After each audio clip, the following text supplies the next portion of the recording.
Friends and guests, we are going to call this public hearing to order. We are holding this public hearing to consider whether the US 150 Corridor Water Commission is reasonably necessary or advantageous for the public health, convenience, and comfort of the customers of all the water systems, which propose the creation of the commission. Any customer of the water systems or resident of the cities proposing the creation of the commission may provide comments at today's hearing. And at this time, I will open the floor for any public comments that wish to be heard. Yes, sir. You may.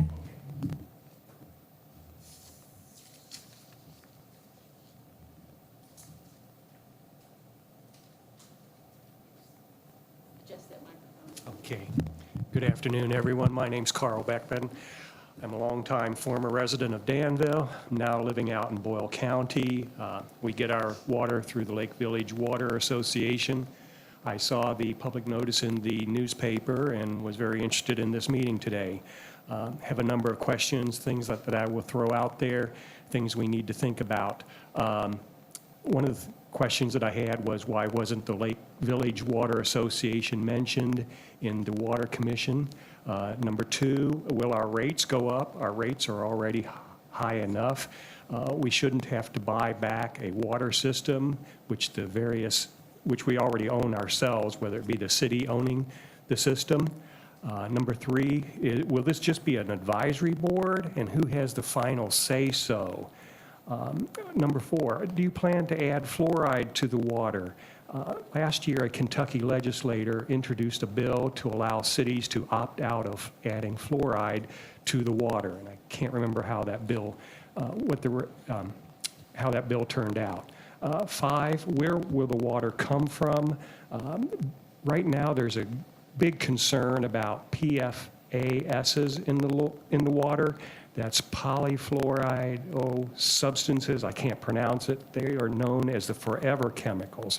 Now, back in 2019, the Lancaster Water Department found PFASs in their water system. There's a website out there, ewg.org, that talks about this. I looked at it a little while ago. These forever chemicals affect 165 million people across the country. I did do a search on our zip code here, 40422, and I didn't find any PFASs in this area. Now, number six, do the people who live in the other cities that are listed here really want Danville to control their water? That may be good, that may be bad for them. One note, Earl Coffey, our Danville city manager, was the city engineer during the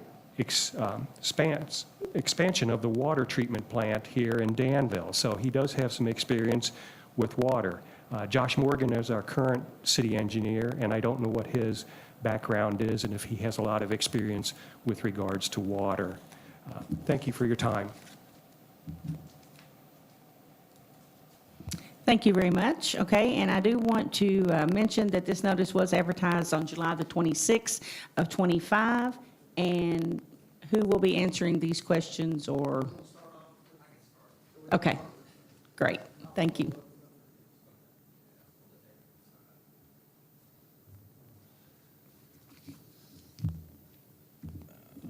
So it's really the creation of a new water commission.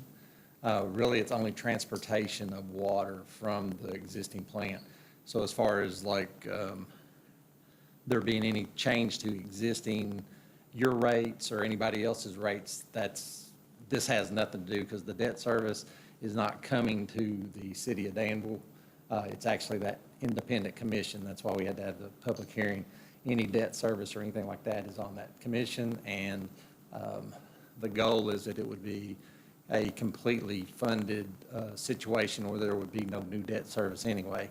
It's really about actually maybe possibly for your existing Danville participants is that your water rates may go down because you're going to have a greater capacity of water being processed.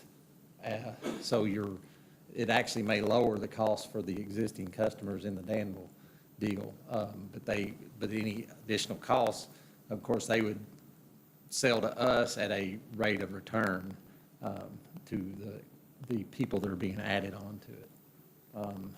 And it's really about economic development through the whole 150 corridor is why that this was even being entertained, to create a more resilient economic development opportunity for the region. It's about, there's a 1,400 acre mega site in Rockcastle County that's owned by Rockcastle, Garrett, and Lincoln counties.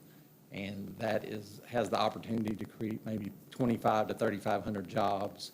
And so that is one of the reasons to supply water to that, which would create transformational, generational opportunities for the rest of the region as far as growth and households and things like that. So, and what else?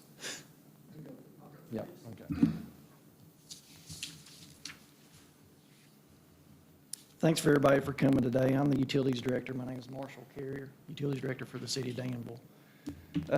So in the future, if you ever have questions, you can reach out to me also. But I gave a handout. We wanted to have it on the PowerPoint today, but that didn't work out, so I handed out the presentation. So we can walk through that just briefly. The first sheet there lays out the project corridor. We're talking about approximately 159,000 linear feet. It's about 30 miles of new, which we originally anticipated that to be 18 inches of water, 18-inch water main. But at the end of the day, the more we discuss it, that may end up as a dual line. If we're going to be out there doing the work, at the end of the day, we may end up putting in 2 lines instead of 1, so 2 smaller lines. That essentially would provide a level of redundancy in case you have a main break or issues throughout the system. You're not equally dependent on a single line for all those service providers. Some of the project goals, some of the things that Jeff mentioned just a second ago, it's really about water availability and infrastructure along the US 150 corridor. Currently, there's no water infrastructure along that corridor, so it limits, overall supply. It limits that redundancy, like I mentioned before, for multiple water systems through the corridor. This would also provide reliable and clean drinking water, addressing drinking water supply and quality issues, benefiting health benefits for the public, provide regulatory compliance, as well as defining the system operations and maintenance. That's part of the commission, is defining those O&M responsibilities and principal and interest payback, and that's all part of that conversation. And permitting oversight, which is important from the regulatory standpoint. You essentially get a single point of regulatory oversight, and Division of Water and EPA likes that. Also supporting economic growth, excuse me. In essence, the natural population of economic growth for the region.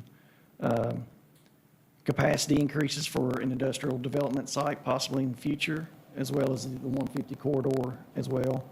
Leveraging right-of-way availability along the corridor, so it's essentially along the 150 corridor. So in a large-scale project like this, that gives you benefit as far as easement acquisitions. Some of that work can be done inside the right-of-way at times, depending on the grade of the road and the slopes of the terrain. So it's very beneficial to follow a roadway corridor from A to B. Increased benefit cost ratio for construction. So what I mean by that is essentially you take a smaller project, and your benefit cost from a construction standpoint goes down because essentially it's more expensive, right? But on a larger scale project like this, that's 30 miles long, your benefit cost is increased because now you're benefiting more overall versus the total project cost. You would essentially get better prices from larger contractors in a larger construction project similar to this, because to them, their manpower, time, and labor is essentially extrapolated over that entire 30-mile corridor. So in essence, you would get better pricing as opposed to a project a third of the size or even a tenth of that size. Oh, perfect. I don't have that. Okay.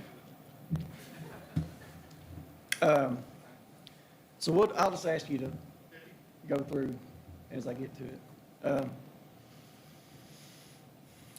And that's kind of what I was talking about.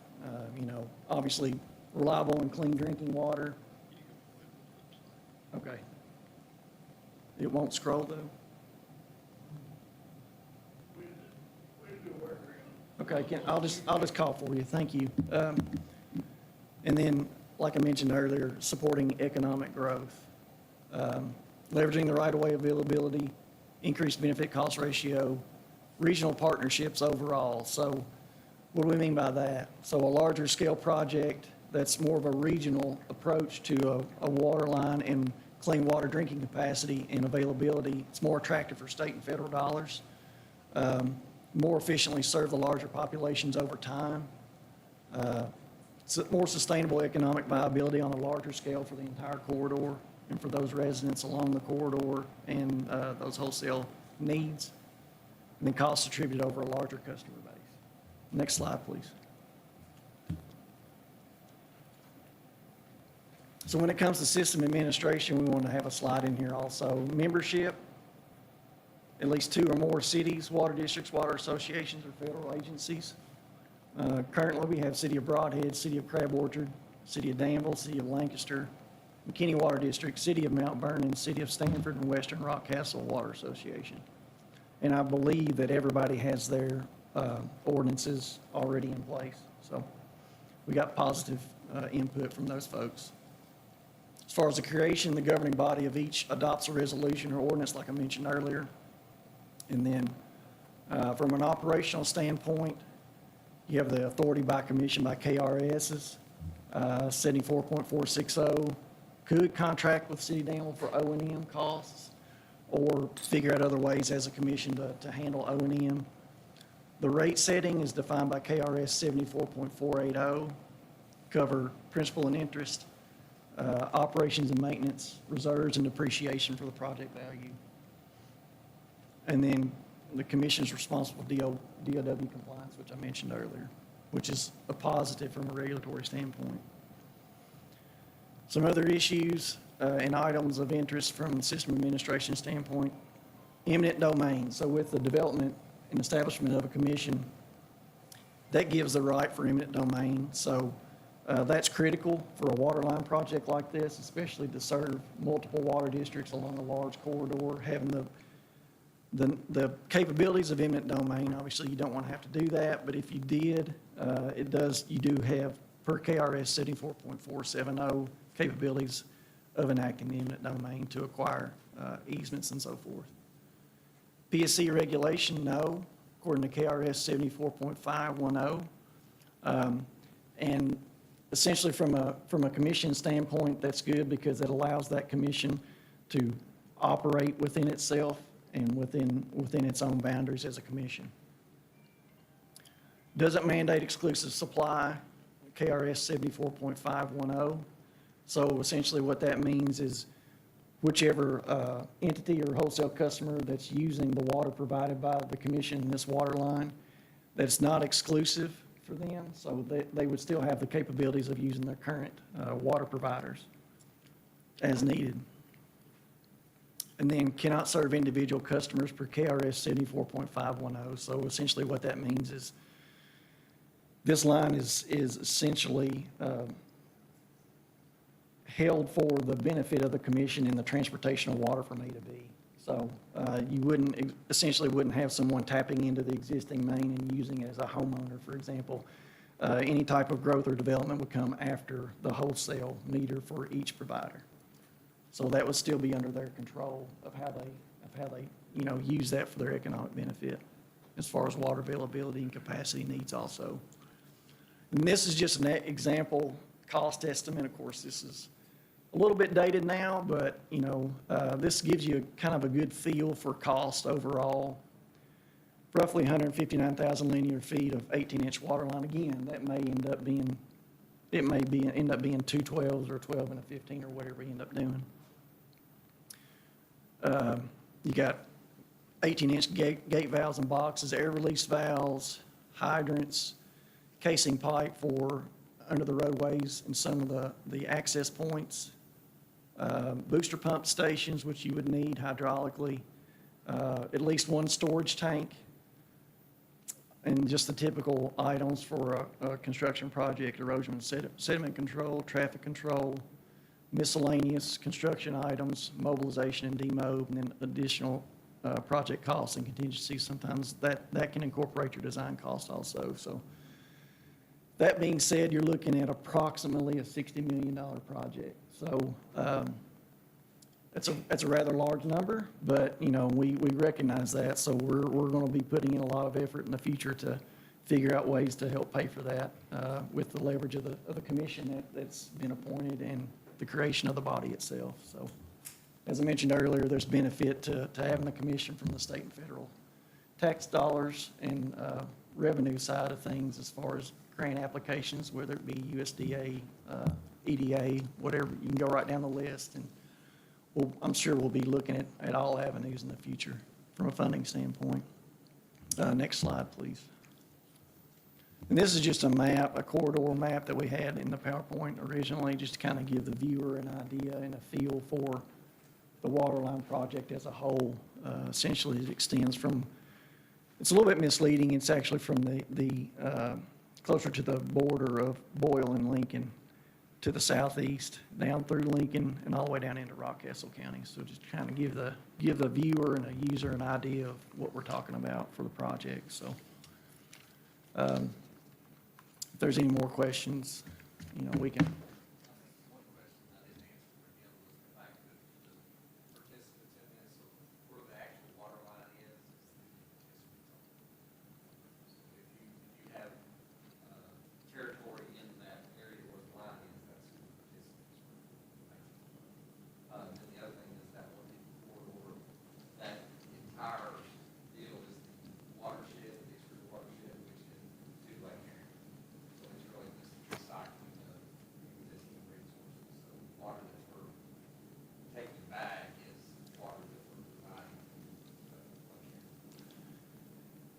Erie. And it should be noted too, the city of Danville has the capacity to deliver water for this project, in case anybody's wondering about that too. You know, we average about 6 to 6.5 million gallons a day that we clean and provide to our drinking water customers. That includes other wholesale customers also, but we have the capacity to pump up to 12 million gallons a day. We can actually, by permit, that's 12 million gallons. But, you know, we technically, theoretically, could pump more than that if we had to, but we'd have to go back and look at the permitting side of things to get the okay to do that. But, and then on the Harrington Lake side of the conversation, back in the early 20s, mid-1924, 25, in that range, City of Danville and Kentucky Utilities had an agreement back when the dam was originally built about water availability out of Lake Harrington. That was amended, I believe the last amendment of that was, I want to say 2011.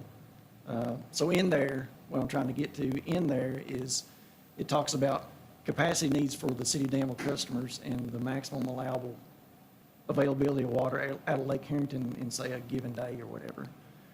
Right now, that agreement stands at no more than 15 million gallons a day. So that being said, pumping capabilities or not, we've got more than enough per the agreement with KU that we can provide water for this and hopefully a lot more in the future. So.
And speaking of PFAS, I'm glad you brought that back up.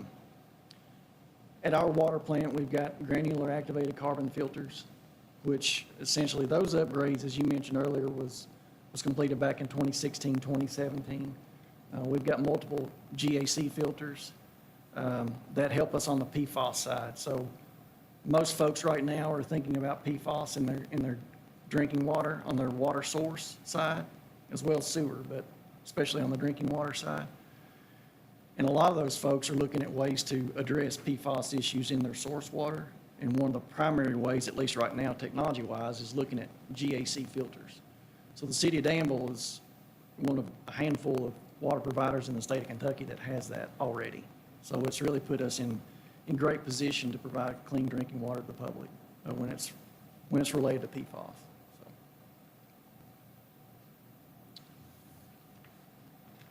So. That's all I have.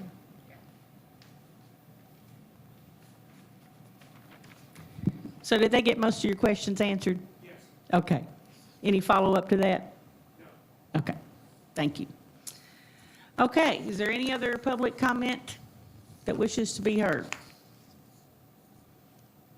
Okay, so we can just close the hearing? Yeah, I just mentioned the findings of fact. Okay, so this concludes the public hearing, and then the findings of fact will follow. Anything else? That's it. Meeting adjourned. All right.